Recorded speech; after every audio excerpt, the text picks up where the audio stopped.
Hello and welcome to another field trip with Peter Vincent, the Dowsing detective.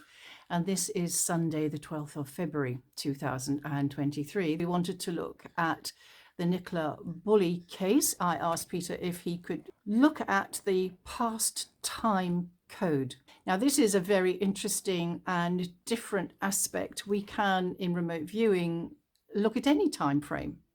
It is not predicated on the current time value. So Peter has a code for past time, and he has since looked at a map, and it begins on the Rowan Water Estate, where on the 2nd of February 2023, which was a Thursday, Nicola's code is responding as deceased. Between the 27th of January and the 2nd of February, there was an alive response to the code. So it seems that from Peter's work, it shows that she was alive for a few days beforehand, which is, of course, very concerning.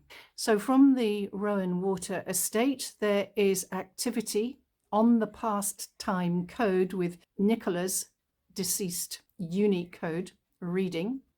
And that was where Peter followed through on the map. We started with the Rowan Water Estate, and then that frequency, if you like, that code was found moving along to Billsborough, down to Barton, through Broughton, which is Broughton, crossing the M55 toward Fulwood, and then went on into Preston.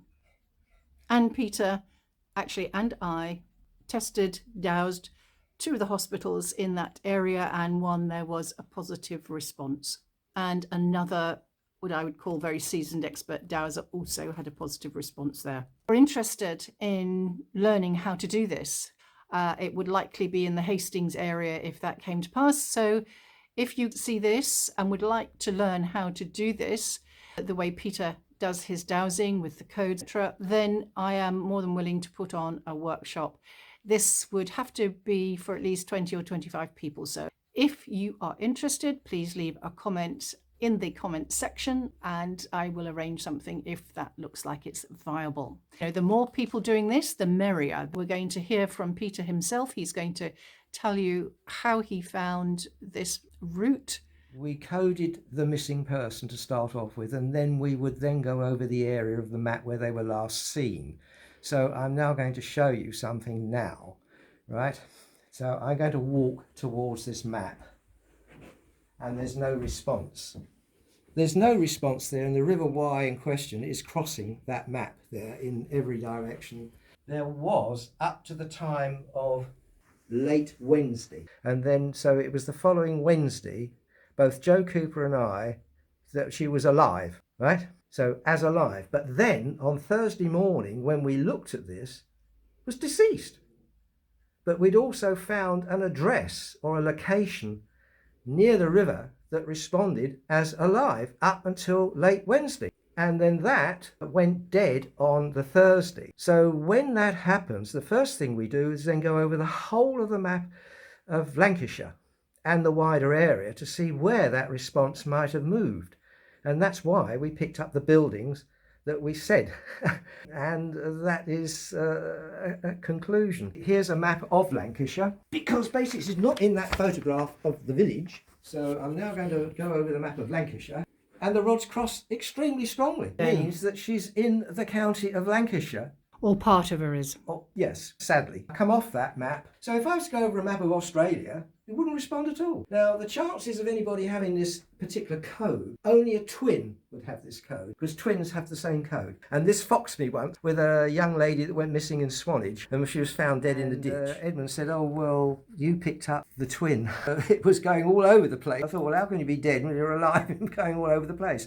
That was a learning curve for me. So this is why I say we're never 100%, because there's things that yet we still don't understand. We have codes. These are called radionic codes. So this is a code for sedation, right? 9526410. And a code for chloroform is 9536210. Now, with these codes, it would be better if I painted them up, it takes time to paint all this up, and it has to be strong acrylic colours. So if I go over this map of Lancashire with 9536210, of course there's chloroform everywhere in every building as a medical establishment, right? But we shouldn't actually find that in an area of the village of an address that we knew responded up until Thursday morning. So if I go over this now, 9536210, it's a very strong response. That means that that building has still got chloroform in it. And this is a medical establishment, and this is a dentist, and this is a doctor staying there. Why is that building, that area, responding to chloroform? I mean, if I want to go in the chemist and buy some chloroform, I don't think they'll sell it to me. Anything. And I might tell you, the biggest discovery was this use of colour, because most diviners and dowsers use something called the Rosetta disc, which is a basic colours, of which black and yellow's on it. So if you hold black and yellow, you'll find bone in the ground. The police did come out with me one day, because I still see there's a body in one of the woods in Tunbridge Wells, and we picked up a response and we did a bit of digging around the area, and we found the skull of a squirrel, because it won't identify just human. It'll be anything that's bone, you see. So if you hold lamb bone or pork bone or cow bone or whatever it is, it'll find bone in the ground. Now that was the system that Geoff Crockford was using, called witnesses and stains. But when it's a problem that you can't use that because it's dangerous, then you use the colours. And I found that a communication code I had was willing to give me all these colours. I just don't ask the question, like looking at the crystal ball here. I have to hold a specific code and ask it to provide me with the colours for that person's photograph. Your conclusion is that not only is she dead, but certain things might have happened to bits of her. It looks like she was sedated either with chloroform or something else as well. Yeah. And that her DNA unique coding is being found elsewhere, yeah. Year 2007, I also looked at the Madeleine McCann case, and I'd found that she was dead and that basically was moving about all over the place in Spain, and sometimes it went to Italy and then come back to Spain. I went to look to try and track one of these people down and found the island of Formentera, which is very, very sparsely populated, and found a place where there was a resident and a place of work, and the person would go from A to B every day, and the weekends would walk around the coastline, and then occasionally would go to the next island and take a flight. That flight went to Madrid, and I found that it was a hospital that the person went to. So questions raised. Joe Cooper looked at this, found the same, and I believe you yourself looked at that and found the same, because you were in my study when we went and found that there was no signal on the island. So I went to Madrid and found, actually in your presence, the response in the hospital in Madrid. That is absolutely true. Yeah. The thing is that we then come to the conclusion that something similar. At the time of that event, the Daily Express said there was over 200 unresolved cases in that area, and Joe Cooper and I found a burial ground in there which had all sorts of things there in rough land, and as far as Joe was concerned, in Portugal, and they were missing bits and pieces. So yes, the question is that I think that there's a racket going on here. I mean, only last week there was a couple from overseas who brought a young lad in, and the young lad was presumably to lose a kidney to somebody else. I mean, this is going on all the time. Masses of people go missing and never found. I mean, in America, it's an enormous quantity of people go missing.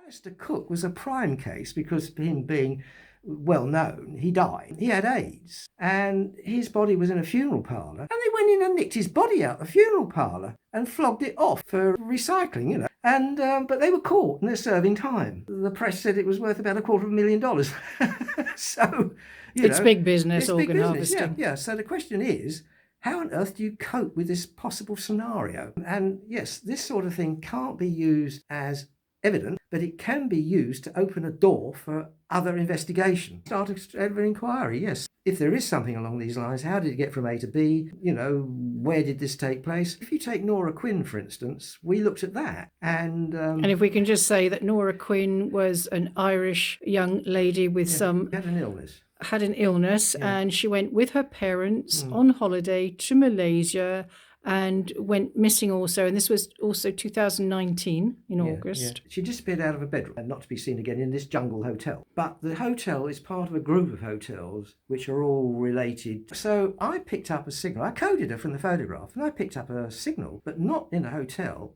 There was nothing around that area, and I picked it up in another residence further up the coast. So I followed this. Then it went right the way up to Thailand, to a border town, and then it went into a building, but I couldn't read Thai, or the language. So I then put on Google Earth, what are these buildings? And it came up hospital. So I thought, well, again, something's gone from there to there. So I reported all this, and then we followed it back. Later on, where it had been massively searched, the person was then found in a location already searched. My conclusion was that she was actually in the hospital, in an outbuilding somewhere, and had taken a blood sample, and it had gone to a place illegally and found that there was an illness there, so they didn't use it. So they then just put the body back where it was found. And can we put on record who you send your findings to? High level. It's very difficult to find anybody to send these to. They make it very difficult to send this sort of thing to. So I send it to some of the media departments. We send it to various medias in the police departments. So to occasionally some of them we send to the BSD for them to pass on because they do have contacts. Don't forget the BSD was founded by Royal Engineers. So it was founded by army people. And I just then, when I've done enough on it, I just leave it to them. But I'm quite sure with these codes, he would have found where there might have been a response. Operation Grange for Madeleine McCann, you and there, and to other police operations and police bodies. Yes, a lady who disappeared in East Kent a couple of years ago, and they never found the body. And we felt it was connected to, I believe, a taxi driver who was seen down near the River Medway at night. That we felt that she had been fed to the pigs, and that's what we came to the conclusion, because we could find trails all over the countryside as if it was wild boar, because wild boar were around there. A pig will eat a whole body, skull and the lot. So if a body is left lying around, wild boar will consume it. And the thing is that the trail of them going across, you'll pick it up. So this was all reported and they never have found a body. But we certainly don't look into a crystal ball or look at the tea leaves in the bottom of a cup. We only do things scientifically in a magnetic sphere. Again, this is an area people do not think of human beings with their other senses of magnetism. That is a field that is so sensitive to so much with the right simple equipment, like L-rods, like a pendulum, which I'm not that good at using, but with Peter's coded colours and numbers, it's very unique. Can I just say that the special branch, as I said, used to use this, so I was informed. The military uses, CIA believe it, use it. We actually wanted to help some pyramid research in Egypt when they were looking for the step pyramid, and I had certain information about that. I had an invitation up to speak to the cultural attaché, and I felt, well, really, we could do a video link and show how this works, but in order to find the missing high priest, the lost king, Richard III.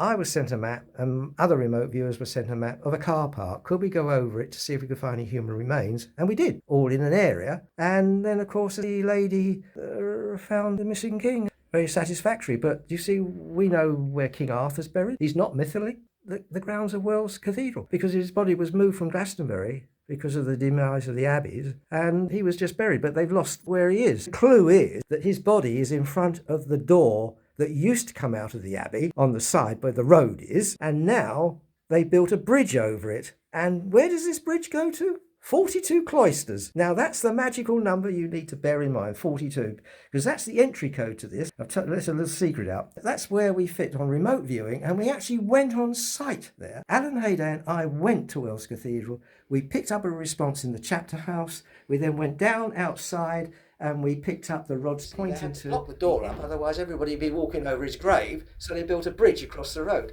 We have reported it.